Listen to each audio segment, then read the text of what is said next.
शहादा येथील तेरापंथी भवनात भारतीय जैन संघटना, शहादा जैन श्वेतांबर तेरापंथ सभा महिला मंडळ तसेच नंदुरबार जिल्हा सहकारी फेडरेशन व नंदुरबार जिल्हा उपनिबंधक कार्यालयाच्या संयुक्त विद्यमाने जागतिक कॅन्सर दिनानिमित्त जनजागृती कार्यक्रम घेण्यात आला।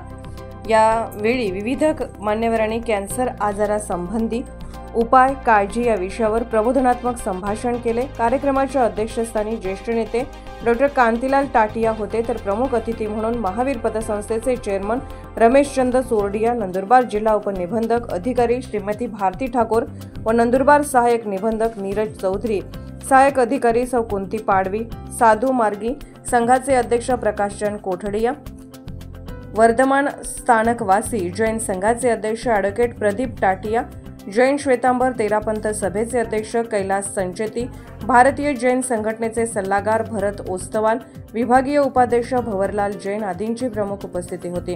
कार्यक्रमास नवकार महामंत्राने प्रारंभ करण्यात आला। यावेळी सामाजिक कार्यकर्ते डॉ. कांतीलाल टाटिया म्हणाले, कॅन्सर रोखण्यासाठी वेळीच उपाययोजना केल्यास त्यापासून बचाव होऊ शकतो। सकस व वेळेवर जेवण तसेच नियमित योगासने, व्यायाम केल्यास कॅन्सरपासून व्यक्तींचा बचाव होऊ शकतो। वेळोवेळी आरोग्याची तपासणी केल्यास व्यक्ती यापासून वाचू शकतो।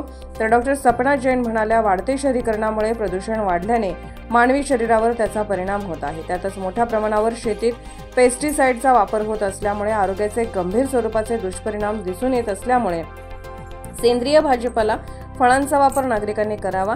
त्यात प्रत्येक व्यक्तीने व्यसनापासून दूर राहिले पाहिजे। तंबाखू, दारू यासारख्या मादक पदार्थांचे सेवनामुळे गंभीर स्वरूपाचे आजार उद्भवू शकतात।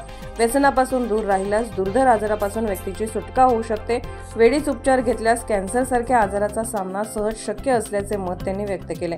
स्त्रीरोग तज्ज्ञ डॉ. स्मिता जैन म्हणाले, आजच्या धावपळीच्या जीवनात वेगवेगळ्या प्रकारचे आजार माणसाला कवीत घेत आहेत। पुरेशी विश्रांती न घेणे तसेच खाण्यापिण्याच्या सवयीमुळे कॅन्सरसारखे गंभीर आजार होताना दिसून येत आहेत। बिघडलेल्या जीवनशैलीमुळे पोट, आतडे, अन्ननलिकेचे आजार उद्भवत आहेत। कमी मात्रेत भाजीपाल्याच्या समावेशामुळे देखील धोका वाढू शकतो। भरपूर प्रमाणात प्रथिने असलेल्या फळभाज्यांचे सेवन करून फास्ट फूड पासून लांब राहिलेले केव्हाही बरे।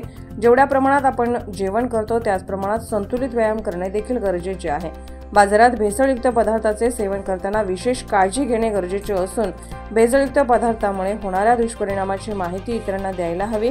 कॅन्सरच्या सेलला ग्लुकोजची गरज असते। उपवास केल्यामुळे सामान्य सेलला कोणताही फरक पडत नाही।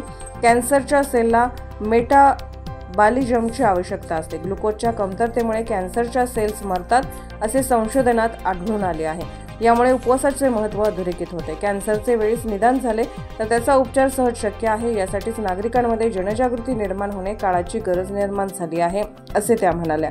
यावेळी सामाजिक क्षेत्रात सक्रिय असलेले पत्रकार राजमल जैन व सामाजिक कार्यकर्ते अजय शर्मा यांचाही सत्कार करण्यात आला। श्री जैन यांनी आपले मनोगत व्यक्त केले, तर कार्यक्रमाचे सूत्रसंचालन मनोज बाफना यांनी केले, तर आभार भारतीय जैन संघटनेचे भवरलाल जैन यांनी मानले। कार्यक्रम यशस्वीतेसाठी जैन संघटना अध्यक्ष नंदकिशोर सोरडिया, जिल्हा सेक्रेटरी राकेश बोरा, शहादा उपाध्यक्ष पुष्पलाल भंडारी, डॉ. भूषण बाफना, प्रोजेक्ट चेअरमन राकेश कोचर, श्रीमती प्रतिभा गेल्डा, फेडरेशन व्यवस्थापक केडी गिरासे, बिजनेस महिला अध्यक्ष चेतना छाचेड, तेरापंथी महिला सचिव रुपाली गेल्डा, मोनिका भंडारी, अर्चना चोरडिया, सोनाली ललवानी, साधना गेल्डा, दमयंती गेल्डा यांनी परिश्रम घेतले। यावेळी परिसरातील विविध क्षेत्रातील मान्यवरांची उपस्थिती होती। INDTV न्यूजसाठी भवरलाल जैन यांचा रिपोर्ट।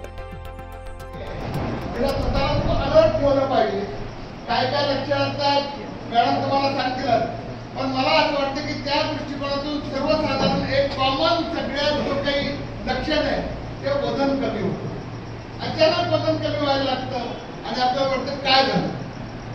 वजन जेव्हा कमी होतं त्यावेळेला निश्चितपणे असा कुठला तरी आजार आहे की जो आजार शरीरामध्ये घर करून राहतो।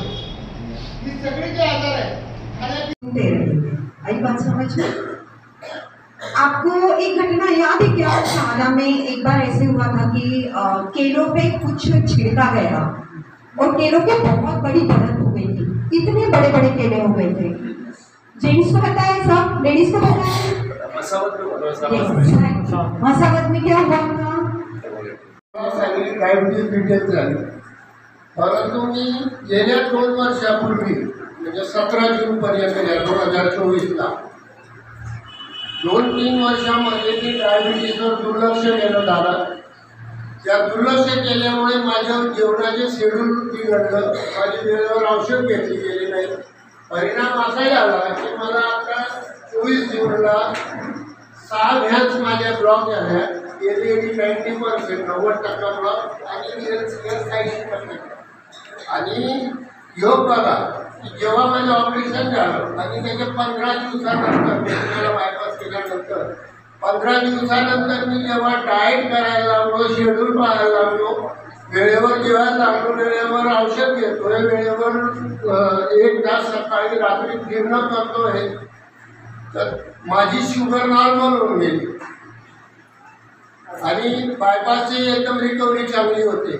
माझ्या सांगण्याचे उद्देश एकच आहे की आपल्याला सर्वांना नम्र विनंती आहे की डायबिटीस असो नसो, परंतु सकाळी 7 वाजल्यापासून तर रात्री 8 वाजेपर्यंत डाएटच्या हिशोबाने वेळेवर जेवण, छाछ, सलाड ते घ्या, तर डायबिटीस तुम्हाला होणार नाही.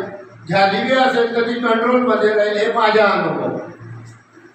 राहिला विषय कॅन्सरचा, जसं गेल्या 30 वर्षापूर्वी एड्स आणि TB होतं, त्याच्यावर मी स्वतः राहिले. जेव्हा मी माझ्या मूळगावी होतो तेव्हा मी BJS भारतीय जैन संघटनेच्या धुळे जिल्हा ग्रामीण अध्यक्ष असताना मी 1 महिना एड्स आणि TBवर प्रबोधन करत फिरलो, तर खूप मला चांगलं रिस्पॉन्स भेटला.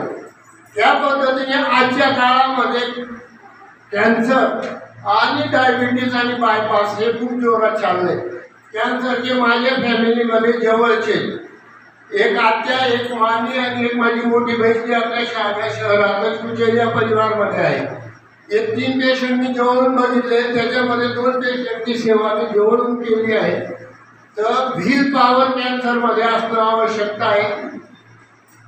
सर्वात महत्त्वाचे माझी जी मोठी बहीण आहे हेमलता कुचेरिया, तिचं मेन व्हील पॉवर. त्याच्यानंतर मग खाणं पिणं, वेळेवर औषधी, बिलकुल रिकव्हरी झाली, 100% रिकव्हरी झाली. मध्यंतरी थोडं परत आलं मॅडम त्यांना, परंतु परत तिला मी हे केलं तर झालं. तर त्याच्यामुळे माझी एकच विनंती की आपण फक्त आणि फक्त खाण्यापिण्यावर लक्ष द्या. लहान असो, मोठं असो, लेडीज असो, जेंट्स असो, कुठलाही प्रकार आपल्याला वाढणार नाही आणि ही परिस्थिती उद्भवणार नाही. जय गुरु, जय भारत.